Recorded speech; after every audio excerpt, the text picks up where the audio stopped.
So good morning guys. तो चलिए start करते हैं आज की यानी कि 27 जनवरी के इंपॉर्टेंट करंट अफेयर्स को। देखिए हमारा पहला प्रश्न क्या है। हाल ही में AVGC centre of excellence launch करने वाला भारत का पहला राज्य कौन सा बना? तो आंसर होगा कर्नाटक। अब एवीजीसी की फुल फॉर्म क्या हो गई? एनिमेशन, विजुअल इफेक्ट और कॉमिक्स। तो कर्नाटक में भारत का पहला AVGC centre of excellence launch किया गया है। आप सभी लोगों ने हॉलीवुड मूवीज देखी होंगी या साइंस फिक्शन मूवीज देखी होंगी, उनमें जो विजुअल इफेक्ट्स होते हैं जो एकदम असली जैसे लगते हैं वो इसी पे आधारित होते हैं। तो अभी कर्नाटक इस तरह का पहला एवीजीसी सेंटर ऑफ एक्सीलेंस स्थापित करने वाला भारत का पहला राज्य बन गया है। ये एशिया का सबसे बड़ा केंद्र भी है। अच्छा, भारत के पहले से रिलेटेड कुछ इंपॉर्टेंट क्वेश्चन मैं आप लोगों से पूछता हूं, कमेंट बॉक्स में टाइप करके बताना। बताओ भारत का पहला हेली हब ये किस शहर में स्थापित किया जाएगा? फिर बताओ भारत की पहली पैरा बैडमिंटन अकादमी ये कहां पे खुलेगी? और भारतीय रेलवे दुनिया का सबसे ऊंचा पुल कहां पे बना रहा है? भारत का पहला ओपन रोक संग्रहालय कहां पे खुला है? और देश का पहला अंतरराष्ट्रीय मध्यस्थता और सुलह केंद्र यानी कि international arbitration and mediation centre कहां पे खुला? और सार्वजनिक परिवहन के रूप में रोपवे सेवा को शुरू करने वाला पहला भारतीय शहर कौन सा बना? फिर बताओ भारत का पहला श्रमिक आंदोलन संग्रहालय ये कहां पे खोला गया? भारत का पहला ट्रांसजेंडर कम्युनिटी डेस्क कहां पे खुला? और बताओ कौन सा राज्य भारत की पहली साइबर तहसील बनाएगा? अब सबके उत्तर ध्यान से सुनो और अपने चेक करना। हमने पहले पूछा था भारत का पहला हेली हब ये किस शहर में स्थापित किया जाएगा? तो आंसर होगा गुरुग्राम में। भारत की पहली पैरा बैडमिंटन अकादमी कहां पे खुलेगी? तो आंसर होगा लखनऊ में। उसके अलावा भारतीय रेलवे दुनिया का सबसे ऊंचा पुल कहां पे बना रहा है? मणिपुर में। और भारत का पहला ओपन रोक संग्रहालय म्यूजियम कहां पे खुला है? हैदराबाद में। फिर आपसे पूछा था देश का पहला अंतरराष्ट्रीय मध्यस्थता और सुलह केंद्र इंटरनेशनल आर्बिट्रेशन और मेडिएशन सेंटर कहां पे खुला? तो ये भी खुला हैदराबाद में। उसके अलावा सार्वजनिक परिवहन के रूप में रोपवे सेवा को शुरू करने वाला पहला भारतीय शहर कौन सा बना? वाराणसी। फिर आपसे पूछा भारत का पहला श्रमिक आंदोलन संग्रहालय कहां पे खोला गया? आंसर होगा केरल में। फिर पूछा भारत का पहला ट्रांसजेंडर कम्युनिटी डेस्क कहां पे खुला है? तो आंसर होगा तेलंगाना में। और लास्ट आपसे पूछा था अभी कौन सा राज्य भारत की पहली साइबर तहसील बनाएगा? तो आंसर होगा मध्य प्रदेश। और इसी से आप लिंक करके याद रख सकते हो पावर सेक्टर में साइबर सिक्योरिटी लागू करने वाला पहला राज्य भी आपका बना था मध्य प्रदेश। तो ये पॉइंट याद रखना। बढ़ते आगे। और हाँ गाइस, अनअकैडमी आपके लिए लेकर के आया है बढ़िया बैचेस ताकि आपकी तैयारी हो एकदम पक्की। तो आज ही सब्सक्राइब करें अनअकैडमी प्लस और पाए अंकुश लांबा, आशीष अरोड़ा, निमिषा बंसल और इंडिया के और भी टॉप एडुकेटर्स एक ही प्लेटफॉर्म पर। देखो आपको बैचेस बिल्कुल बेसिक से लेके बिल्कुल हाई लेवल तक मिल जाएंगे। और जितने भी बैचेस हैं, जितने भी कोर्सेज हैं, उनमें आपको डेडिकेटेड डाउट सेशंस भी मिलेंगे। तो ये एक ऐसा मौका है जहां पे आप एडुकेटर्स के साथ लाइव इंटरेक्ट करके अपने डाउट्स को क्लियर कर सकते हैं। और इसी सब्सक्रिप्शन में आपको मॉक टेस्ट भी मिलेंगे डिटेल्ड एनालिसिस और एक्सप्लेनेशन के साथ। तो अगर आप बैंक एग्जाम की तैयारी कर रहे हैं तो ये सही मौका है इस अपॉर्चुनिटी का लाभ उठाने का। और देखिए जितने भी अपकमिंग बैचेस हैं उनकी लिस्ट आपको स्क्रीन पर दिख रही होगी। और हाँ, सबसे इंपॉर्टेंट बात, जल्द ही प्लस सब्सक्रिप्शन की फीस बढ़ा दी जाएगी। और हाँ, बिना कोई वक्त जाया कीजिए सब्सक्राइब करें अनअकैडमी प्लस पर और इस मौके का फायदा उठाएं। तो करना क्या है, बेसिकली बिना कोई देरी किए जाइए और अनअकैडमी प्लस का सब्सक्रिप्शन ले लीजिए। और हाँ, सबसे इंपॉर्टेंट बात, मेरा कोड इस्तेमाल करना मत भूलिएगा। कौन सा? क्रैक एग्जाम 10, क्योंकि इसे यूज करते ही आपको 10% का इंस्टेंट डिस्काउंट मिल जाएगा। आपकी फीस कम हो जाएगी। तो जितने भी इंपॉर्टेंट लिंक्स हैं आपको नीचे डिस्क्रिप्शन में मिल जाएंगे, वहां जाकर के आप इसे चेक कर सकते हैं और इनका फायदा उठा सकते हैं। अभी हम बढ़ते हैं आगे। अब बताइए हाल ही में किसे भारतीय तटरक्षक बल में उनकी विशिष्ट सेवा के लिए राष्ट्रपति तटरक्षक पदक से सम्मानित किया गया? तो आंसर होगा मनीष विशाल पाठक को। तो अभी मनीष विशाल पाठक को जनवरी 2022 में भारतीय तटरक्षक बल में उनकी विशिष्ट सेवा के लिए राष्ट्रपति तटरक्षक पदक से सम्मानित किया गया है। अच्छा, अभी लेटेस्ट एक क्वेश्चन बनेगा यहां से कि इंडियन कोस्ट गार्ड के अभी 24वें प्रमुख कौन बने थे? तो वीरेंद्र सिंह पठानिया बने थे। और वैसे इंडियन कोस्ट गार्ड की पहली महिला डीआईजी कौन बनी थी? नुपुर कुलश्रेष्ठ। और अगर आपसे पूछा जाए कि किस समिति की सिफारिश पे इसकी स्थापना की गई थी इंडियन कोस्ट गार्ड फोर्स की, तो आंसर होगा रुस्तम जी समिति। बाकी प्राजक्ता कोहली ये भारत की पहली United Nation Development Programme youth climate champion बनी। सतीश अडिगा डॉक्टर सुभाष मुखर्जी पुरस्कार जीता था इन्होंने। किसने दिया था? ICMR, Indian Council of Medical Research ने। और वी प्रवीण राव 7वां डॉक्टर एम एस स्वामीनाथन पुरस्कार जीता 2017 से 2019 के लिए। ध्यान रखना ये बढ़ते आगे। फिर बताइए अभी हाल ही में भारत ने किस राज्य के लिविंग रूट ब्रिज के लिए यूनेस्को की विश्व धरोहर टैग की मांग की है? तो आंसर होगा मेघालय।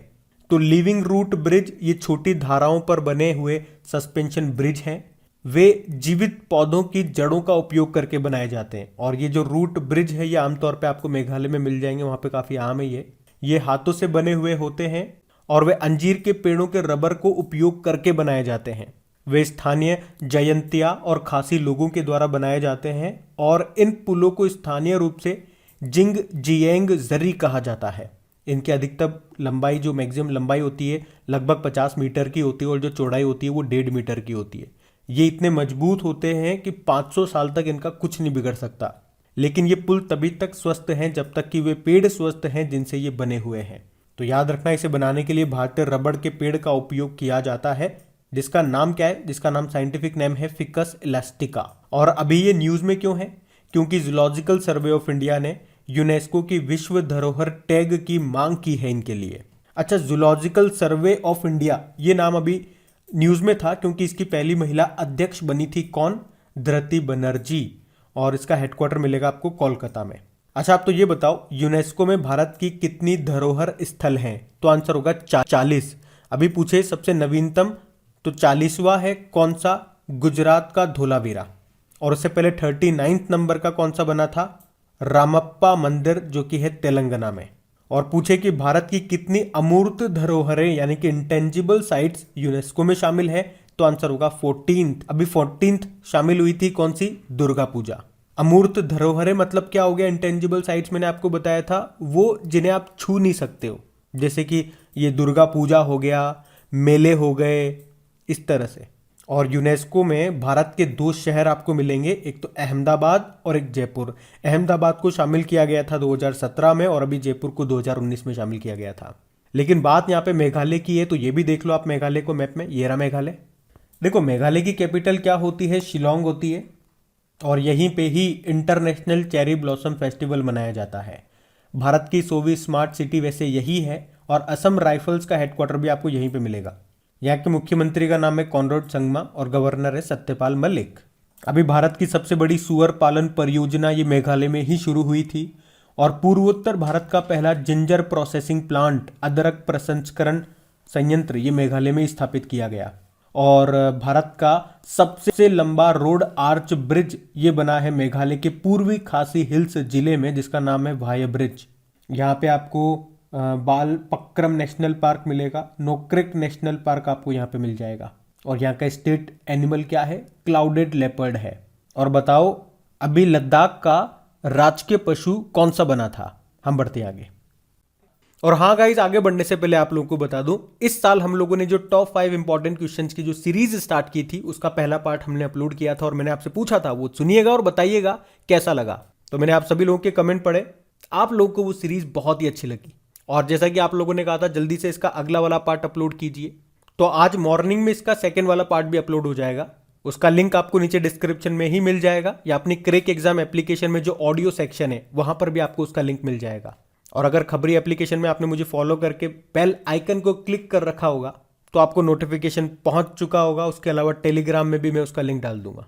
और अगर आप इसे पहली बार सुनोगे तो नीचे डिस्क्रिप्शन को खोलना, टॉप 5 सीरीज में लिंक दे रखा होगा, उस पर क्लिक करना, खबरी एप्लीकेशन खुल जाएगी। जैसे ही उसके अंदर जाओगे अपने क्रैक एग्जाम का पेज खुल जाएगा, वहीं पे आपको सारी ऑडियोज भी मिल जाएंगी। वहां उन सभी को आप बिल्कुल फ्री में सुन सकते हो। और वहां पे मुझे फॉलो करना मत भूलिएगा, साथ में बेल आइकन को जरूर से प्रेस कर लेना ताकि आगे जब भी इस तरह के ऑडियोज अपलोड होंगे उनका सीधे आपको नोटिफिकेशन मिल सकेगा। फिर आपको किसी का वेट करने की जरूरत नहीं है कि वो लिंक डालेंगे तब आप सुनोगे। और अगर सेशन अच्छा लग रहा है, वो ऑडियो अच्छे लगे या वीडियो अच्छा लगे तो प्लीज इसे सपोर्ट जरूर करना, लाइक और शेयर करके। अभी हम बढ़ते हैं आगे।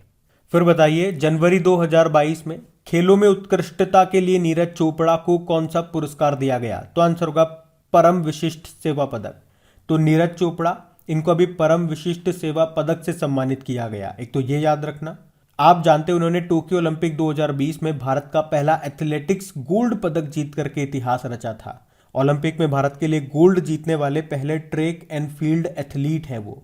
जबकि निशानेबाज अभिनव बिंद्रा के बाद व्यक्तिगत ओलंपिक स्वर्ण पदक जीतने वाले केवल दूसरे भारतीय बने थे वो। आपको बता दूं, नीरज चोपड़ा को 2018 में अर्जुन पुरस्कार से भी सम्मानित किया गया था और 2020 में विशिष्ट सेवा पदक मिला था और अभी 2022 में परम विशिष्ट सेवा पदक दिया गया। नीरज चोपड़ा, इनका संबंध किससे है? भाला फेंक से है। चलो कमेंट बॉक्स में टाइप करके बताओ, भाला फेंक दिवस हम लोग कब मना रहे हैं? अभी नीरज चोपड़ा को टाटा AIA लाइफ इंश्योरेंस का भी ब्रांड एम्बेसडर बनाया गया था और अभी हमने पढ़ा था plant based meat company good dot के भी ये ब्रांड एम्बेसडर बने थे। तो ध्यान रखना, ये बढ़ते आगे। फिर बताइए, भारत की पहली महिला राफेल फाइटर जेट पायलट का नाम क्या है, जो गणतंत्र दिवस परेड 2022 में भारतीय वायुसेना की झांकी का हिस्सा थी? तो आंसर होगा शिवांगी सिंह। तो भारत की पहली महिला Rafale fighter jet pilot Shivangi Singh ये गणतंत्र दिवस परेड 2022 में भारतीय वायुसेना की झांकी का हिस्सा थी और इस तरह से वे इंडियन एयरफोर्स की झांकी का हिस्सा बनने वाली केवल दूसरी महिला फाइटर जेट पायलट है, क्योंकि लास्ट ईयर 2021 में फ्लाइट लेफ्टिनेंट भावना कांत इंडियन एयरफोर्स की झांकी का हिस्सा बनने वाली पहली महिला फाइटर जेट पायलट बनी थी। और इस बार इंडियन एयरफोर्स की झांकी की थीम क्या रही? भारतीय वायुसेना भविष्य के लिए बदल रही है। बाकी अगर आपसे पूछा जाए जम्मू कश्मीर से इंडियन एयरफोर्स की पहली महिला फाइटर पायलट कौन बनी, तो आंसर होगा माविया सुदन। और आपसे पूछे भारत की पहली महिला उड़ान परीक्षण इंजीनियर कौन बनी थी, तो आंसर होगा आश्रिता V ओलेटी। और अगर एक करंट अफेयर्स का प्रश्न आपसे पूछा जाए कि दुनिया भर में अकेले उड़ान भरने वाली सबसे कम उम्र की महिला अभी कौन बनी थी, तो आंसर होगा जारा रदरफोर्ड। उसके अलावा हरप्रीत चंडी का नाम आपने सुना होगा, एक भारतीय मूल की ब्रिटिश सिख सेना अधिकारी हैं ये, जिन्हें पोलर प्रीत के नाम से भी जाना जाता है, जो अभी दक्षिण ध्रुव पर पहुंचने वाली पहली अश्वेत महिला बनी थी। और अगर आपसे पूछा जाए अमेरिकी नौसेना के इतिहास में परमाणु वाहक पोत का नेतृत्व करने वाली पहली महिला कौन बनी थी, तो आंसर होगा एमी बॉर्नस्मिट। तो ये नाम भी ध्यान रखना, बढ़ते आगे। अब आपको बताना है, अभी हाल ही में केंद्र सरकार ने कोयला क्षेत्र से संबंधित मुख्य प्रदर्शन संकेतक साझा करने के लिए कौन सा पोर्टल शुरू किया, तो आंसर होगा कोयला दर्पण। तो अभी केंद्र सरकार ने कोयला क्षेत्र से संबंधित मुख्य प्रदर्शन संकेतकों को साझा करने के लिए ये कोयला दर्पण पोर्टल को शुरू किया है। तो जैसे कोयले का उत्पादन कहाँ होता है, कोयले के भंडार कहाँ है, कोयले की खरीद कहाँ होती है, तो कुल मिलाकर ये सभी जानकारी आपको एक ही जगह पे मिल सके, उसी के लिए ये पोर्टल लॉन्च किया गया, जिसका नाम है कोयला दर्पण। देखो, कोयले की प्रकार की बात करते हैं, टाइप्स ऑफ कोल, तो एक है एंथ्रेसाइट, एक है बिटुमिनस, एक है लिग्नाइट कोल और एक है पीट कोल। इसमें आप ऐसे याद रखो, ये आपके प्रश्न आता है ये एग्जाम में, जो मैं बता रहा हूं आपको पूछा जाएगा ये 4 नाम देकर के कि इसमें से सबसे अच्छा क्वालिटी वाला कोल कौन सा है। क्वालिटी से मतलब हो गया जिसमें कार्बन की मात्रा ज्यादा है, तो अल्फाबेटिकली चलना है आपको। ए यानी कि एंथ्रेसाइट, ये सबसे अच्छा कोल है। फिर बी यानी कि बिटुमिनस, फिर एल आता है लिग्नाइट, फिर आता है पीट यानी कि सबसे कम अच्छा है पीट। और भारत में बात करेंगे सर्वाधिक मात्रा में कौन सा कोयला पाया जाता है, तो आंसर होगा बिटुमिनस। अच्छा, कोयले की खान से कौन सी गैस निकलती है, तो मीथेन गैस। और अगर आपसे पूछा जाए, ये करंट अफेयर्स का प्रश्न पूछ रहा हूं, उत्तर देना इसका, कि भारत के पहले उच्च राख कोयला गैसीकरण आधारित मेथेनॉल उत्पादन संयंत्र का उद्घाटन अभी कहां पे किया गया। इंग्लिश में पूछेंगे तो high ash coal gasification based methanol production plant, ये कहां पे खुला, तो आंसर होगा हैदराबाद में। उसी तरह से कुछ समय पहले केंद्रीय मंत्रालय ने रिसर्च एंड डेवलपमेंट के लिए सत्यभामा पोर्टल को भी लॉन्च किया था। और हमारे कोयला मंत्री कौन है, प्रहलाद जोशी हैं। अच्छा, आप तो ये बताओ सेंट्रल कोल फील्ड का हेडक्वार्टर कहां पर है, तो आंसर होगा रांची झारखंड में।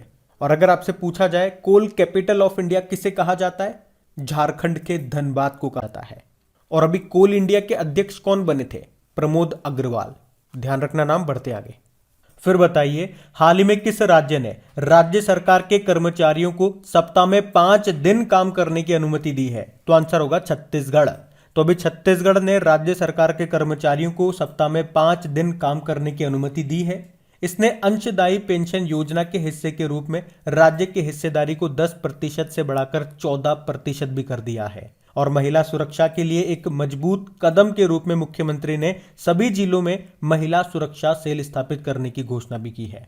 अच्छा, इसी तरह से एक प्रश्न आपको याद आता होगा, अभी 5 दिनों के वर्क वीक को घटा करके 4.5 दिन कर दिया था, और ऐसा करने वाला ये पहला देश बना था। कौन सा देश? याद रखना, यूनाइटेड अरब अमीरात। अगर आपसे पूछा जाए कि भारत की पहली ई लोक अदालत का आयोजन किसने किया था? छत्तीसगढ़ सरकार ने। और छत्तीसगढ़ सरकार ने ही बाजरा मिशन भी अभी शुरू किया था, राज्य को भारत का बाजरे का हब बनाने के लिए। उसके अलावा शहरी क्षेत्र में वन संसाधन अधिकारों को मान्यता देने वाला पहला राज्य भी आपका बना था छत्तीसगढ़। एक काम करिए, आप मैप में ही देखिए, ये रहा छत्तीसगढ़। छत्तीसगढ़ की कैपिटल होती है रायपुर, मुख्यमंत्री हैं भूपेश बघेल और गवर्नर है अनुसुईया उइके। अच्छा, अभी छत्तीसगढ़ के पहले मुख्यमंत्री कौन थे जिनका निधन हो गया? अजीत जोगी थे। यहीं पे ही महतारी दुलार योजना शुरू हुई थी, कौशल्या मातृत्व योजना यहाँ पे शुरू हुई थी। उसके अलावा भारत का पहला एथेनॉल प्लांट की स्थापना ये कहाँ पे की गई? छत्तीसगढ़ में। और छत्तीसगढ़ सरकार ने ही राजीव गांधी किसान न्याय योजना भी शुरू की थी। देखो, छत्तीसगढ़ में आपको इंद्रावती नेशनल पार्क मिलेगा, किंगर वैली नेशनल पार्क मिलेगा और गुरु घासीदास नेशनल पार्क भी मिलेगा। और ये अभी छत्तीसगढ़ का चौथा टाइगर रिजर्व बना था। वैसे यहाँ पे 4 टाइगर रिजर्व हो गए, तो 4 कौन कौन से हैं? Achanakmar tiger reserve, Indravati tiger reserve, Sitanadi Udanti tiger reserve और गुरु घासीदास टाइगर रिजर्व। और याद रखना, अगर पूछा जाए लेमरू हाथी अभ्यारण्य कहां पर है, तो ये छत्तीसगढ़ में है, छत्तीसगढ़ के कोरबा में। यहाँ का राउत नाच बड़ा फेमस है। गोंडी नृत्य हो गया, राई नृत्य हो गया, एक पंडवानी नृत्य भी यहीं का है। और इसकी पहली महिला कलाकार का नाम क्या है? तीजन बाई। एक हरेली त्योहार भी मनाया जाता है छत्तीसगढ़ में, जबकि हरेला उत्सव मनाया जाता है उत्तराखंड में। तो ये भी ध्यान रखना। बढ़ते आगे। अब बताइए, जनवरी 2022 में भारत ने किस देश के साथ दोनों देशों के बीच राजनयिक संबंधों की स्थापना की 30वीं वर्षगांठ को चिन्हित करने के लिए एक स्मारक लोगो लॉन्च किया? तो आंसर होगा इजराइल। तो भारत और इजराइल ने दोनों देशों के बीच राजनयिक संबंधों की स्थापना की 30वीं वर्षगांठ को चिन्हित करने के लिए एक स्मारक लोगो को लॉन्च किया है। तो इस लोगो में आप देखोगे डेविड का सितारा और अशोक चक्र, ये 2 प्रतीक हैं जो दोनों देशों के राष्ट्रीय ध्वज को सुशोभित करते हैं। और ये लोगो एक भारतीय छात्र हैं निखिल कुमार रॉय, उन्होंने बनाया है। अब बात यहाँ पे इजराइल की है, तो येरा मैप में इजराइल, कैपिटल जेरूसलम है, करेंसी है इजरायली न्यू शेकेल। प्रधानमंत्री कौन है? नेफ्ताली बेनेट है और प्रेसिडेंट है इसहाक हरजोग। आपको याद होगा कुछ समय पहले इजराइल में एक सड़क का नाम रविंद्रनाथ टैगोर जी के नाम पर रखा गया था, टैगोर स्ट्रीट करके। अच्छा बताओ, इजराइल में दूतावास खोलने वाला पहला खाड़ी देश कौन सा बना था? यूनाइटेड अरब अमीरात। और अभी इजराइल ने अपने arrow 3 anti ballistic missile system को भी लॉन्च किया था। और हम इजराइल से कौन से ड्रोन खरीद रहे हैं? हेरॉन ड्रोन, जिसे हमने भारत चीन सीमा पर तैनात किया। तो ये ध्यान रखना। बढ़ते आगे। अच्छा बताइए, हाल ही में CSIR central drug research institute ने कोरोना वायरस के ओमिक्रॉन संस्करण के परीक्षण के लिए कौन सी एक स्वदेशी किट डेवलप की है? तो आंसर होगा ओम। तो ये किट बनाया है सेंट्रल ड्रग रिसर्च इंस्टीट्यूट ने, जिसका हेडक्वार्टर आपको मिलेगा लखनऊ यूपी में। तो अभी इन्होंने क्या किया? ओमिक्रॉन की स्वदेशी परीक्षण किट डेवलप की है, जिसका नाम क्या रखा? ओम। और ये ओमिक्रॉन के परीक्षण के लिए किसी भी सरकारी संस्थान के द्वारा बनाई गई पहली और स्वदेशी रूप से बनाई जाने वाली तीसरी किट है। किसके लिए? ओमिक्रॉन के लिए, ओमिक्रॉन का पता लगाने के लिए। और ओमिक्रॉन जो वेरिएंट है उसका नाम है B.1.1.529। ये कहां से आया था? साउथ अफ्रीका से। तो ये ध्यान रखना। बढ़ते आगे। अच्छा फिर बताइए, अभी इंटरनेशनल मॉनेटरी फंड के अनुसार वित्त वर्ष 2022 में भारत की GDP ग्रोथ रेट कितना रहने का अनुमान लगाया? तो आंसर होगा 9%। तो अभी IMF ने वित्त वर्ष 2021-22 के लिए भारत की GDP ग्रोथ रेट 9% रहने का अनुमान लगाया है। इंटरनेशनल मॉनेटरी फंड, इसकी स्थापना होती 1945 में, वॉशिंगटन DC में आपको हेडक्वार्टर मिलेगा। टोटल मेंबर कंट्रीज हैं 190 और 190वां देश बना था एंडोरा। इसकी मैनेजिंग डायरेक्टर कौन है? Kristalina Georgieva. और यहां से 2 करंट अफेयर्स के क्वेश्चन बनेंगे आपके। जो अभी तक चीफ इकोनॉमिस्ट थी मुख्य अर्थशास्त्री गीता गोपीनाथ, वो अब यहाँ की पहली डेप्यूटी मैनेजिंग डायरेक्टर बन गई है। और नए चीफ इकोनॉमिस्ट कौन बन गए हैं? Pierre Olivier. उसके अलावा याद रखना, 2 रिपोर्ट आप कम से कम याद रखो। एक तो वर्ल्ड इकोनॉमिक आउटलुक रिपोर्ट, जिसको जारी करता है IMF ही, और ग्लोबल फाइनेंशियल स्टेबिलिटी रिपोर्ट को भी ये जारी करता है। ध्यान रखना ये। बढ़ते आगे। फिर बताइए, अभी हाल ही में R नागास्वामी का निधन हो गया। इनका संबंध किससे था? ये पुरातत्वविद थे। भारत के फेमस आर्कियोलॉजिस्ट थे, पुरातात्विद थे ये आर नागास्वामी, जिनका भी निधन हो गया। तमिलनाडु से थे ये और 2018 में पद्म भूषण सम्मान भी इनको मिल चुका है। और उसके अलावा तमिलनाडु सरकार के पुरातत्व विभाग के पहले निदेशक भी थे ये। उन्हें मंदिर के शिलालेखों और तमिलनाडु के कला इतिहास पर उनके काम के लिए जाना जाता था, पर अभी उनका निधन हो गया। और अभी जनवरी 2022 में ही उन्होंने एक बुक भी लिखी थी जिसका नाम है सेंथ मिज नादुम पांडबम, पर अभी उनका निधन हो गया। तो अब बात करेंगे कल के वीडियो में पूछे गए प्रश्न के उत्तर की।